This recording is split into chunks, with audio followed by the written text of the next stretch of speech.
Mini Bible Joy.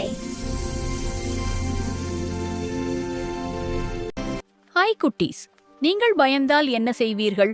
இன்று இயேசு காற்றையும் அலைகளையும் அமைதியாக்கிய ஒரு அற்புத கதையை பார்க்கப் போகிறோம். வாங்க ஆரம்பிக்கலாம். ஒரு நாள் மாலை நேரத்தில் இயேசுவும் அவருடைய சீஷர்களும் ஒரு சிறிய மரப்படகில் ஏறினர். அவர்கள் அனைவரும் சேர்ந்து அந்த பெரிய கடலை கடந்து மறுபக்கத்துக்கு செல்ல ஆரம்பித்தார்கள். அப்போது எல்லாமே மிகவும் அமைதியாக இருந்தது. நீரும் மெதுவாக அசைந்தது.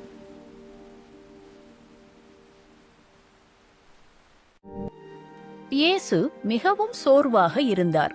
அவர் படுத்து அமைதியாக தூங்க ஆரம்பித்தார்.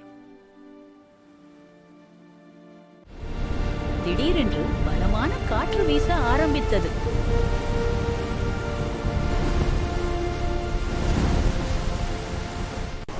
பெரிய அலைகள் எழுந்தன. படகு ஆட ஆரம்பித்தது.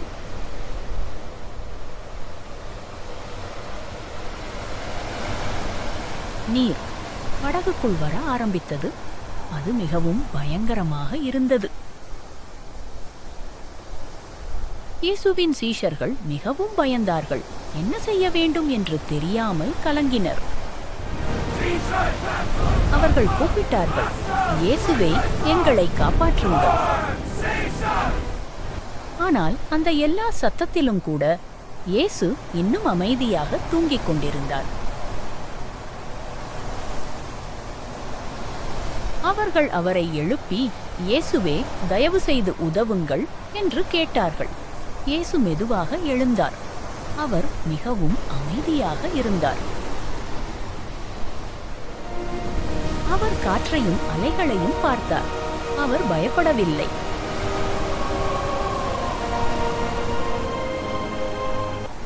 அவர் கையை உயர்த்தி கடலை பார்த்து, அமைதியாக இரு என்று சொன்னார்.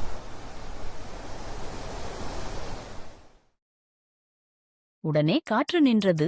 அலைகள் அமைதியானது.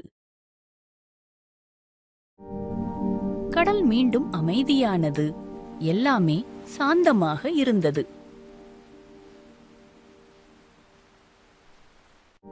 சீஷர்கள் மிகவும் ஆச்சரியப்பட்டார்கள். இவர் யார்? காற்றும் அலைகளும் இவருக்கு கீழ்ப்படுகின்றன என்று சொன்னார்கள். இயேசு அவர்களை பார்த்து, ஏன் இப்படி பயப்படுகிறீர்கள்? ஏன் உங்களுக்கு விசுவாசம் இல்லாமல் போயிற்று என்று கேட்டார். இந்த கதையிலிருந்து நாம் என்ன கத்துக்கொண்டோம்? நாம் பயப்படும் போது கூட இயேசு நம்முடன் இருக்கிறார். அவர் நம்மை காக்கிறார். அதனால நாம் பயப்படக்கூடாது. இன்னும் பைபிள் ஸ்டோரிஸ் பார்க்கணும்னா மினி பைபிள் ஜாயை சப்ஸ்கிரைப் பண்ணுங்க.